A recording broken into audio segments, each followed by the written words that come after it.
جو شخص کوئی برا کام کرے گا اسے اس کی سزا دی جائے گی، وہ اللہ کے مقابلے میں اپنے لیے کوئی حمایتی پائے گا نہ کوئی مددگار پائے گا۔ مسند امام احمد میں حدیث ہے، حضرت ابو ہریرہ رضی اللہ تعالیٰ عنہ روایت کرتے ہیں، جب یہ آیت نازل ہوئی من یعمل سوءا یجز بہ، تو مسلمانوں پر یہ آیت بہت دشوار ہوئی۔ انہوں نے رسول اللہ صلی اللہ تعالیٰ علیہ وآلہ وسلم سے شکایت عرض کی۔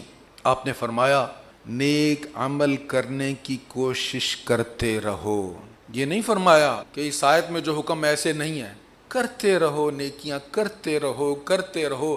اگر اس کی پکڑ سخت ہے تو وہ کریم بھی تو ہے نا۔ فرمایا نیک عمل کرنے کی کوشش کرتے رہو۔ مسلمان کو جو بھی مصیبت پہنچتی ہے وہ اس کے گناہوں کا کفارہ ہو جاتی ہے، حتیٰ کہ اگر اس کے کوئی کانٹا بھی چبھ جائے تو وہ بھی گناہوں کا کفارہ ہوتا ہے۔